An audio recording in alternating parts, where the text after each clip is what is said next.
Hello, chums. Let's just get that right before kick off. There we are. Hey ho. So, as many of you have probably guessed, I am an Englishman. And of course, that means I live in the UK. Right, it doesn't, but it means I was born here, and I still am. And a lot of you will know that we've had a little bit of bother. It's been quite a busy couple of months in the UK, and I have been conspicuous in my absence because I don't like to talk about elections because I'm a political idiot, so I don't think I should be talking and telling people how to vote in elections. In case anybody's wondering, though, I voted for Keir Starmer. He had the on the strength of him not being Rishi Sunak, essentially. It's typical. That happens every time I sit down. Just a second, please. I wouldn't care. I was just thinking I should do that. And then, so I've kept more or less quiet about a lot of things lately. And then in the last couple of weeks, there's been a couple of things I thought I might be able to talk about and actually provide a useful insight into. So here we are. Now, it's taken us this long is because this is the fourth time I've tried to record this video, because I want to strike a very careful balance when I do it, because the subject, as you've probably seen by the thumbnail, is the unrest, the protests and the riots we've been having in the UK. To some extent, the coverage of these incidents, whatever. And it's a very, very thin line to thread, because one, I would say it's a bit of a fluid situation, and two, I have to be carefully neutral for reasons I won't go into, apart from the fact that obviously think being carefully neutral is better than extremism. And I like to sit in the fence because I'm an, So anyway, to give a history of what happened and up to recent events, obviously this history stretches a long way back. Since time immemorial, England has seemed to have something to say about immigrants, whatever that may be. The UK has always been quite a popular place for people to come and live, which I don't really mind. And this has been growing somewhat. And then a couple of weeks ago, somebody who was the child immigrants, I believe, from Africa. I forget which country in Africa. You'll have to excuse me. He was born here, but he went out and he committed a horrendous act. He ran into a little girl's dance party and basically with a knife and killed or hurt a lot of little girls and a couple of bystanders who tried to stop him. Now, the police have got him, and whatever happens to him, in my humble opinion, won't be bad enough. But we can forget about him now, because what happened was somebody or something, like a bot, decided to put it about that this laddie was not born in the UK, he was born in Wales, which is the country next to England. It's that sort of like little pregnant lucky bit if you're a kangaroo. And England's pointing that way. It's just that sort of bit there. Yeah, that's Wales. I could have just put a map up, I suppose. Anyway, he was born in Wales. So the only time he'd been at the English Channel was for a paddle. So a lot of people were very quick to believe this, and protests ensued, and then riots ensued. Now, my major thing is, I had nothing good to say about the Black Lives Matter riots. I don't say the protests, I say the riots. I think it's an important thing that you have to protest in any country, and there was a lot of people for Black Lives Matter probably just standing there with a placard, making a lot of noise. Maybe it's getting in the way a bit, but otherwise quite legal and peaceful. I said the same about that nonsense on January the 6th. That was a riot. I were in America when somebody decided it would be a good idea to boot in the Capitol building's front door. What palaver. I had the same opinion of that on both times. And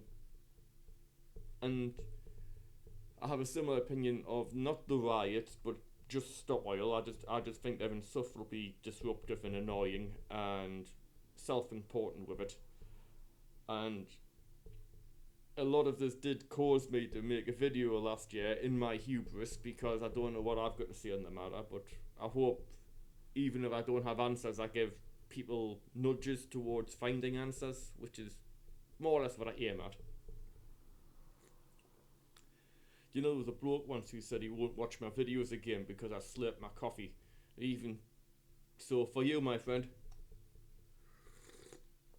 I mean, you won't be here because you're not watching me videos. You even left a comment, but you know, just in case. But yeah, I generally think as soon as something devolves into a riot, you've lost your way. You've lost your way. So now, in the same instance as the other riots, the Black Lives Matter, the Just Stop Oil, not a riot, but we'll call it that. I believe now that the actions of whoever were being violent in these riots, setting libraries ahead, robbing pasty shops, just has completely devalued the argument which speaks against immigration.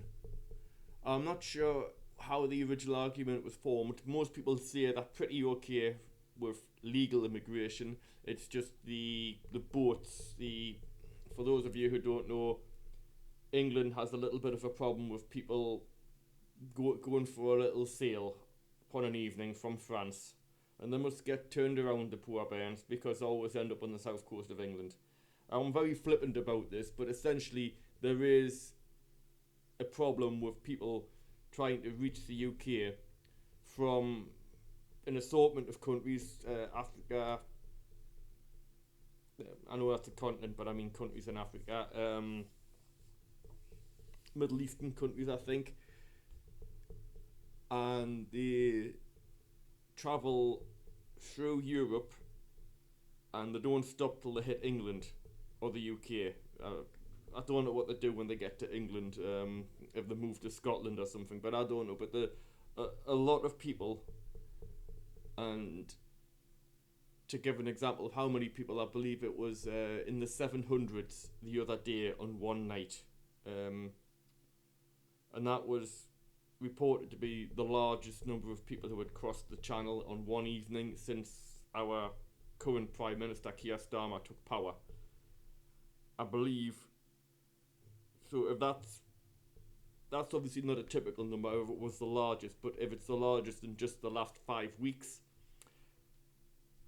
my mother had a figure, but I don't know where she got it from, so I don't really want to repeat it. But the number I've said there in the 700s, that was on the radio, so if it's wrong, blame Radio 3. But anyway, anybody who's kicked off and basically acted like a temper tantrum type child in these protests has completely devalued the argument. Now, anybody who looks like they'll have anything positive to say, or sensible, moderate to say about this problem, and immigration is a concern for the government, for most normal people, it is a concern, but this discussion is now devalued. You've got to wade through a load of caveats saying, I'm not racist, I'm not against immigration, I just want this sorted out, and that's all this is done. That's all it is done. And then you've got the appalling people throwing rocks at Filipino nurses that were probably actually recruited in the Philippines. I do know there's a factory in Gateshead. Well, it's not a factory, but the business is they have if you know them little tubs, plastic tubs where you get chopped fruit, so you get them from like Asda or the Co-op or whatever the supermarket for the Americans, and then you just you have them for your lunch. You peel it off and you just eat these bits of fruit. It's great. Well, there is a establishment in Gateshead that hires pools to sit in a very cold room for 12 hours a day, 5 days a week, I believe. And they sit in this room and they chop the fruit and put it in, and that's how it's made. It's not some cunning machine. It's a gang of pools, and I know it's their pools because I dated the HR manager for that factory, who was also Polish, and she was hired because she could speak. Well, obviously, one, she was qualified as an HR manager, and two, she speaks Polish, so she could speak to the workforce. And they were hired in Poland and put on a bus and driven across Europe through the tunnel up the Gateshead for this job. And that's because, even though the job is open to locals, nobody in England wants to do it. Because it's too much unpleasant work for too little pay. I mean, I wouldn't do it, I'll tell you right now, unless I was destitute. But this, I don't say that, by the way, as that is a problem. I think all of these people have a complete right to be there. I'm not saying immigration should address them. I'm saying it because this is something of what immigration looks like in the UK. It is not purely people coming over in little boats, and I have no problem whatsoever with people sourcing such work. I believe if you do have a problem with people sourcing such work, maybe you should get a job like that, unless you're already employed. Because there's a lot of people in England are perfectly happy to take that dole, and then they'll sit there and complain that they can't get a job. No, I'm sorry, you can get a job at that factory in Gateshead if you live there. There'll be one close by you. When I was out of work, I'll give you an example. I lived in Canada for 14 months and I went over there. I was not allowed to earn money, but I was working for a charity, so I had sponsors back in the UK and my parents helped us. And then I came back over here. I had work within a week because I didn't get fancy. I went to a security agency and I was working. I would have been working 12-hour shifts, but I got a. Most people out who were there were working 12-hour shifts. I worked 7.5-hour shifts for reasons that are boring, but I was doing 14 or 15-hour shifts on the weekend, and that was because I didn't get fancy. And then from that job, I was gonna go to something else, and then I ended up where I'm working now, which is a lot better. But it's to say you don't. This is one of the reasons we do tend to outsource labour. But then, of course, this gets tarred in. I think most people don't mind that. But then you've got the boats, you've got people sneaking through the Channel Tunnel, you've got people sneaking in on trains and ferries. Now, to me, the way to tackle this problem, and this is difficult for me to say, is frankly for voting for people like Nigel Farage. And that is difficult for me to say because I would never vote for Nigel Farage. I don't like the guy. I won't go into too much why I don't like the guy. Possibly because I've been exposed to too much negative opinion of him. I try and take him as he comes. I don't have much to do with him, and I did in a previous video call him a political nobody, and I'm forced to eat my words. And I have to say again, I would never vote for him, but if I had to make a vote on influencing people in elections, and I deliberately didn't, I would say you have the vote of your conscience. If you see somebody with policies that you like, you must vote for that person. Even if I disagree with the policies, if I put myself in Starmer's place, let's say, and I saw that, let's say, a quarter of the voting, whoever voted for somebody whose main policy is immigration, that behooves Starmer to look very carefully into immigration and not do what a lot of other governments have just sort of like swept it under the table and said, if you're going to say something, we'll call you names. And so, on that note, since Nigel Farage is now in power, I suppose a better way to say it would be in responsibility. Now he has some agency in this. I will be interested to see what he does, because if it was up to me, I wouldn't have put him there, but he's there. He's got 4 or 5 of his form mates. That is a democratic and clear signal to whoever's listening that immigration needs to be addressed, or at least the concerns of immigration. And I believe it's a plus that we now know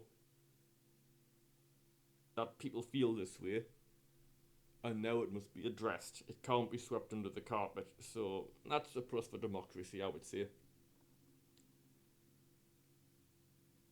But yes, that's one of the reasons it's important to vote with your conscience, I would say. Now, again, like I said, you've got to to a very middle of the middle line. I have a great deal of sympathy for people who come here illegally. Some of them. My general consensus for anybody, not just immigrants, is I just get on with people who tick the boxes that I like. There's a fellow at work from Cameroon. Lovely bloke, speaks 3 languages. He works 2 jobs. He likes working 2 jobs. He's Muslim, but he takes his faith seriously, from what I can understand. I caught him washing his feet in the bathroom one day, and this is what you're standing something. He goes, no, I've got to wash my feet to pray. I went, alright. There was one time he came in this gold thing, and it was his glad rags for a job interview, and I came out, I just said, fuck me, are you wearing your pyjamas? Did you not get changed this morning? He laughed in my face. So, just, he's an immigrant. He's fine. I have a friend from the Czech Republic, from Czech, we'll say, from Prague. We're playing music. We're in a duet. It's tantamount to a business. She works. She pays her taxes. I've got no problem with her. If people work and pay their taxes, then I've got no problem with them. It doesn't matter where they're from. Of course, then they might be an arsehole, and I don't like arseholes. And I do know one fellow. I don't know where he's from, but I can't fucking stand him. But I'm not going to ask him where he's from, because I would require talking to him. Suffice to say, he's an arrogant prick. We'll not say anything more about that, though. But there is... the crux of the matter comes is that some people feel that we can stop people taking advantage of us, which is to say the socialist aspects of the UK, which I think are mostly indispensable. I like the NHS. I like the fact we've got social support for people who can't support themselves. I think that's quite important. However, on the other flip of the coin, it does piss me off something fierce that I know people abuse it. And it's naive to think that nobody who enters the UK, it's naive to think that there aren't anybody there who does not come in with the express purpose of abusing this this socialist system that we partly go for. Obviously, we're a capitalist system as well, and it would be lovely if you could wave a magic wand to figure out who's who. And it would be lovely if it was easy to differentiate them, or that the laws that protect those who can't protect themselves could not be circumnavigated. Circumnavigate? Is that the right term? Because it sort of means get around, and circumnavigations when you're doing that. I don't know. You know what I mean? People get around them. So yeah, circumnavigated, I suppose.